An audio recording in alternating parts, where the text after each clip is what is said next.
आहार, औषध, अभय एवं ज्ञान। शास्त्रों में वर्णित हैं ये 4 प्रकार के दान, जिनसे होता है प्राणी मात्र का कल्याण। परम पूज्य वात्सल्य मूर्ति जिन धर्म प्रभाविका आर्यका रत्न श्री 105 सृष्टि भूषण माता जी की मंगल प्रेरणा एवं आशीर्वाद से सृष्टि मंगलम सेवा समिति द्वारा बच्चों की शिक्षा, असहाय गरीबों को इलाज एवं रोजगार प्रदान कर की जा रही है अद्भुत धर्म प्रभावना। मेरा नाम सोनिया जान है। मैं माता जी से जुड़ी हुई हूँ। मेरे हस्बैंड एक्सपायर हो चुके हैं। मेरी 3 बेटियाँ हैं। एक बेटी विकलांग है, जिससे वो बिल्कुल भी नहीं चल पाती है, और मैं घर के काम करती हूँ, थोड़ा सा हल्की सी जॉब करती हूँ। उसको वो दुकान है मेरी, उससे मेरा खर्चा नहीं हो पाता था पूरा, इसलिए मैंने माता जी की सहायता ली। मुझे माता जी बहुत सहायता करती हैं। दिवाली पे भी माता जी ने मेरे बच्चों के लिए, मेरे लिए कपड़े, मिठाई वगैरह बहुत सारा सामान भेजा, पैसे भी भेजे हैं। मैं उनकी बहुत आभारी हूँ माता जी से। आप भी मानव सेवा के लिए अपनी चंचला लक्ष्मी का सदुपयोग करें। आप अपनी दान राशि निम्नलिखित खाता संख्या में जमा करा सकते हैं। सृष्टि Mangalam Seva Samiti, account number 01190100032429, bank of Baroda, IFSC code BARB 0SHRIMA, branch Shri Mahavir ji, Punjab national bank, account number 0212010117777, IFSC code PONB 0021200, संपर्क सूत्र 9376571002। इस कार्यक्रम के पुण्यार्जक हैं श्री रतनलाल कंवरलाल पाटनी, RK मार्बल, मदनगंज, किशनगढ़, राजस्थान। स्वर्गीय श्री हेमचंद जी जैन एवं स्वर्गीय श्रीमती पुष्पा देवी जैन की स्मृति में पुत्र पुत्रवधू श्री आनंद जैन, श्रीमती सुधा जैन एवं समस्त परिवार। स्वर्गीय श्री सत्येंद्र कुमार जैन एडवोकेट की स्मृति में धर्मपत्नी श्रीमती मंजू जैन एवं समस्त परिवार। स्वर्गीय श्री NK जैन की स्मृति में श्रीमती मिथिलेश जैन, बेटा बहू राहुल नम्रता जैन, अंकित सुरभि जैन एवं समस्त परिवार। श्रीमती शशि जैन, धर्मपत्नी श्री नेमी चंद्र जैन, पुत्र सुशांत जैन, फरीदाबाद।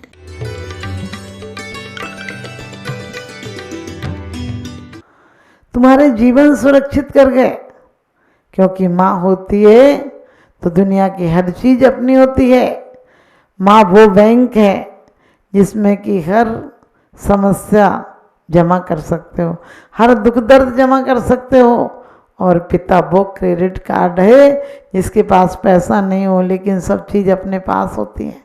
हर चीज़ बच्चे को दिलाने की कोशिश करता है, लेकिन आज के माँ बाप अपने बच्चे को सद्ज्ञान नहीं दे रहा है। और सद्ज्ञान क्या है? जैसा कि कहा, बुद्ध ने पूछा था तो संतों ने कहा था कि ये सम्राट होगा या संत होगा। पिता ने पूछा था। संत जब आए थे उनके पास देखने के लिए, तो पिता ने पूछा था कि इसको भाग्य बताएं कि ये सम्राट होगा ना बड़ा बनकर।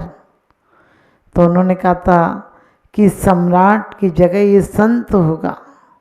तो पिता को तो दुख हुआ था, क्योंकि कोई भी नहीं चाहता मेरा बेटा संत हो।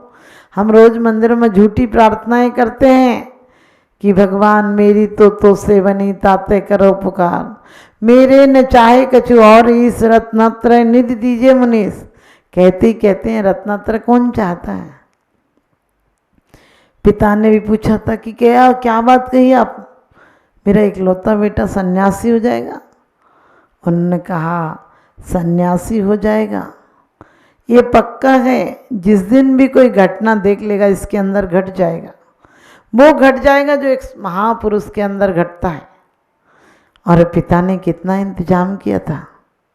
पिता ने इतना इंतजाम किया था, कोई कलियां खिल पाती थी तभी तोड़ दी जाती थी कि मुरझाने का टाइम ना जाए, गिर ना जाए।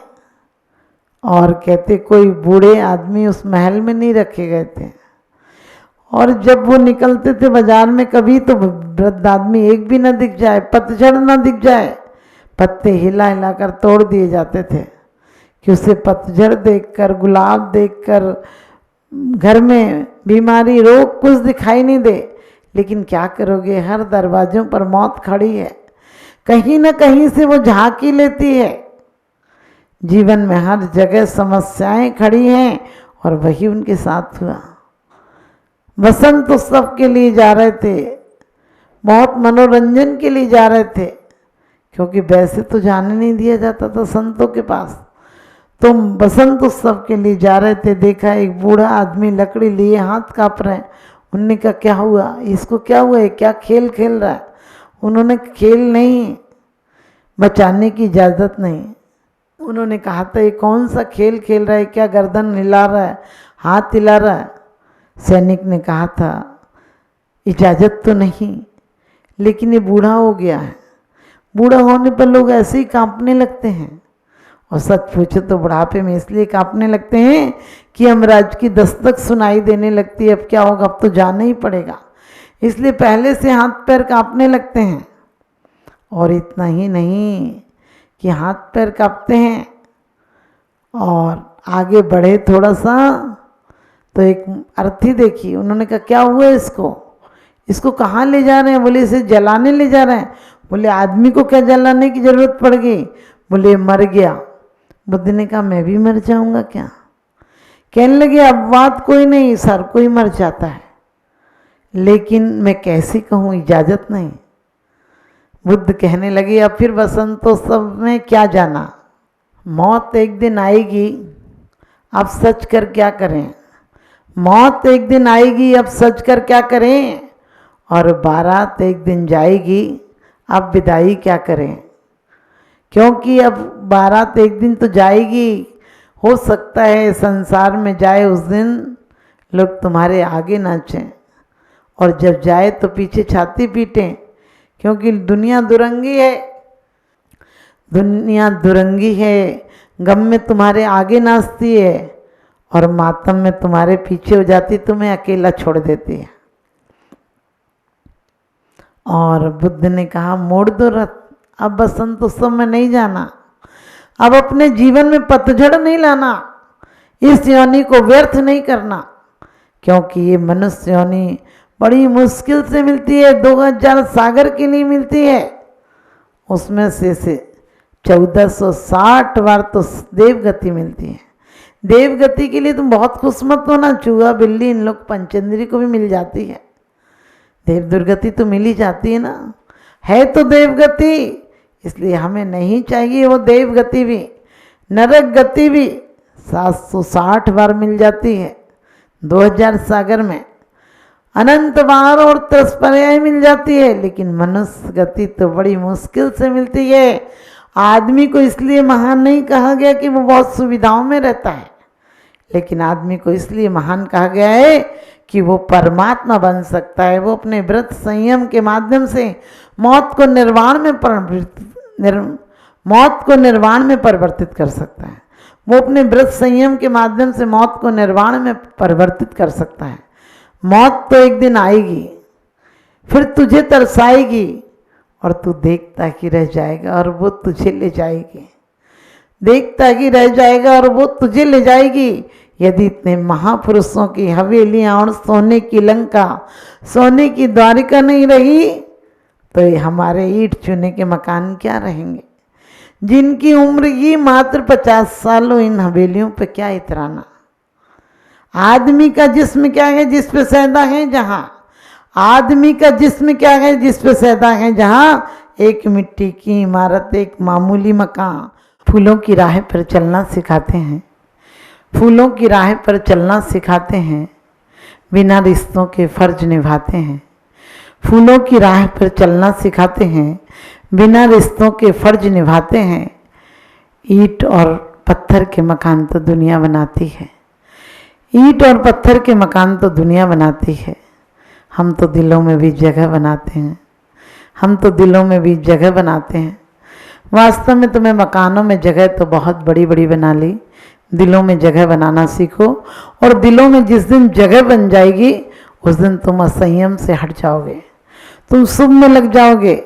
क्योंकि आचार्य कहते हुए हैं असुहादो विनिवित्ति सुहे पवित्र जान चारितम, कहते हैं असुहादो विनिवित्ति, सुहे क्या शुभ में लग जाओ और अशुभ से निवृत्ति हो जाए।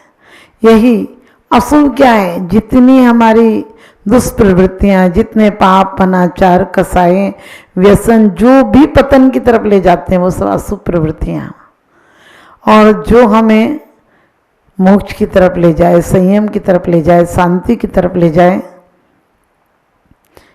और संतोष की तरफ ले जाए, वही सब शुभ प्रवृत्तियाँ। हम शुभ की बात करते हैं लेकिन शुभ की तरफ कदम नहीं बढ़ाते हैं। सारा ख्वाहिशों का झगड़ा है दुनिया में, सारा ख्वाहिशों का झगड़ा है दुनिया में। न किसी को कम चाहिए न किसी को गम चाहिए, यानी न तो कोई सब्र करना चाहता है न कोई कम लेना चाहता है। जबकि महान जब बनता आदमी जब अपनी चीज़ भी किसी दूसरों को देने के लिए तैयार रहता है, अपनी वृत्तियों को ऐसा रखता है जैसे कि स्वयं के लिए जी रहा हो, दूसरों के लिए भी ऐसे ही जीता है।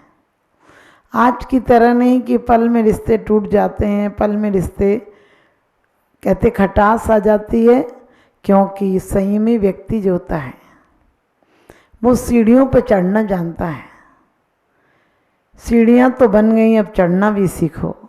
सीढ़ियाँ तो बन गई, अब चढ़ना भी सीखो। पुस्तकें सामने हैं, अब पढ़ना भी सीखो। असंयम की काल कोठरी में जन्म जन्मांतर से जियो हो, अब एक कदम संयम के पथ पे रखना भी सीखो। संयम कुछ नहीं, हमारे जीवन को बहुत व्यवस्थित करने का तरीका है। संयम भी एक अंतरंग संयम, एक बाहरंग संयम है। हम बाहर का संयम कर लेते हैं, अंदर का संयम पे हमारी कोई ध्यान ही नहीं जाता, हमारी दृष्टि नहीं जाती है। अंदर में संयम को रखना है।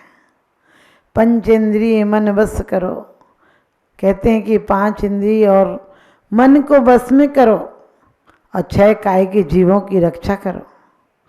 6 काय के जीव के नाम पर हम लोटा भर पानी छान लेते हैं, 60 काय के जीव के नाम पर हम थोड़ा सा पानी छान लेते हैं, प्रासुक करके पी लेते हैं, फल गर्म करके खा लेते हैं, कपड़ों की कुछ गिनती बना लेते हैं और सोचते हैं हमारा संयम पल गया। कहते हैं धम्मो मंगल मुकिटम संयमो, धम्मो मंगल मुकिटम अहिंसा संयमो तवो देवावितम नमस्सन्ति जस्तम में संयम। कि वास्तव में संयम वो है जो कि असंयम से हटकर व्रत संयम गुप्ती आदि का पालन करे। सच्चा संयम वो है जो हम अशुभ प्रवृत्तियों को रोकें, और रोकते भी हम दबाते हैं, और दवाई चीज़ बहुत विस्फोटक हो जाती है। आपने देखा होगा जो रोज़ रोज़ क्रोध करता है वो एक दिन ज़्यादा क्रोध नहीं करता है, क्योंकि उसका रोज़ निकल जाता है ही नहीं उसके पास स्टॉक। और जो कभी कभी करता है वो बहुत भयंकर करता है। जो आपने देखा होगा ज़्यादा ही माला फेरता होगा, ज़्यादा व्रत उपवास करता होगा, वो भी कभी कभी बिल्कुल भड़क पड़ता है। क्यों? क्योंकि उसने बाहर से बहुत दबा रखा है, लोगों के सामने उसने चेहरे अलग अलग बना रखे हैं। कई लोग तो कहते हैं हम लोभ नहीं करते। क्यों नहीं करते? लोग क्या कहेंगे। कई लोग मंदिर में तिलक लगा कर जाते हैं, क्योंकि तिलक लगा कर जाएंगे। कई लोग मंदिर से तिलक लगा कर आते हैं, कई लोग मंदिर में तिलक लगा कर जाते हैं। जाएंगे तो लोग कहेंगे धर्मात्मा है, पुण्यात्मा है, फिर दुकान भी अच्छी चलेगी, लोग ईमानदार समझेंगे, और फिर मिलावट करने का मौका भी अच्छा मिलेगा, क्योंकि नाम हो जाएगा दुनिया में। लेकिन ऐसे नाम से क्या होता है, आप कभी विचार करके देखना कि तुमने बाहर तो मिलावट की, अंदर भी कितनी मिलावट कर ले। पानी छान कर पी लेते हो और किसी का दिल जान कर दुखा देते हो। किसी से भी इतने बुरे अपशब्द बोल जाते हो कि उसको तीर का काम कर जाए। किसी की बातों से आप इतने आहत हो जाते हो, आप किसी की बातों से इतने आहत हो जाते हो कि जिंदगी भर की तकरार हो जाती है। और लोग कहते हैं हम तो हंसी हंसी में बोल रहे थे। मैंने कहा रोग की जड़ खांसी और लड़ाई की जड़ हंसी। हंसी विनोद के कितने दुष्परिणाम निकले हैं।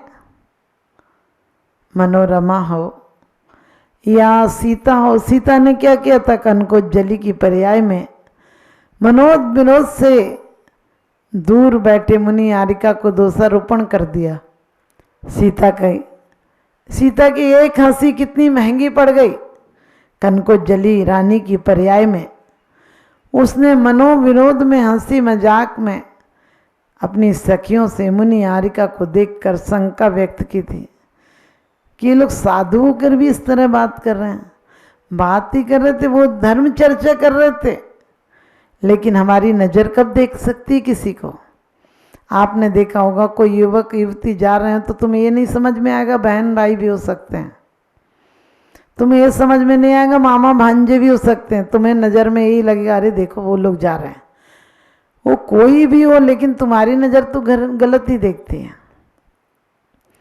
और कहते भी हैं परख सकती नहीं रत्नों को हर इंसान की आंखें, परख सकती नहीं रत्नों को हर इंसान की आंखें, और दिखाई क्या उसे देगा।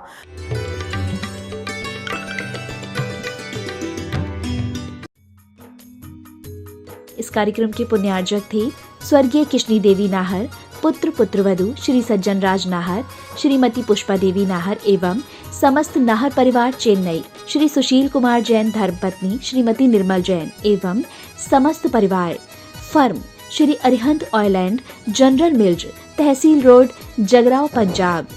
स्वर्गीय श्रीमती बसंती बाई की स्मृति में पुत्र पुत्रवधू श्री पवन कुमार, श्रीमती उषा, श्री विनोद कुमार, सीमा जैन, श्री शील कुमार, श्रीमती अंजलि जैन एवं समस्त परिवार, फर्म आशीर्वाद कलेक्शन, छापारा, सिवनी, श्री सुबोध कासलीवाल, चंद्रकांता कासलीवाल एवं समस्त कासलीवाल परिवार, नागपुर, महाराष्ट्र। परम पूजनीय वात्सल्य मूर्ति जिन धर्म प्रभाविका आरिका रत्नश्री 105 सृष्टि भूषण माताजी की मंगल प्रेरणा एवं आशीर्वाद से अतिशय क्षेत्र श्री महावीर जी में विगत वर्षों से संचालित है चतुर्विध संघ की आहार व्यवस्था, जिसमें आहार विहार, पिच्छी, कमंडल, वस्त्र, शास्त्र, औषधि दान आदि व्यवस्था सुचारू रूप से निरंतर की जा रही है। यहाँ माताजी की मंगल प्रेरणा से वृद्ध एवं असहाय लोगों की सेवा के साथ ही अनेकानेक जनसेवा के कार्य भी किए जा रहे हैं। महादान, आहार दान जैसे पुनीत कार्य से जुड़कर आप भी घर बैठे धर्म लाभ ले सकते हैं।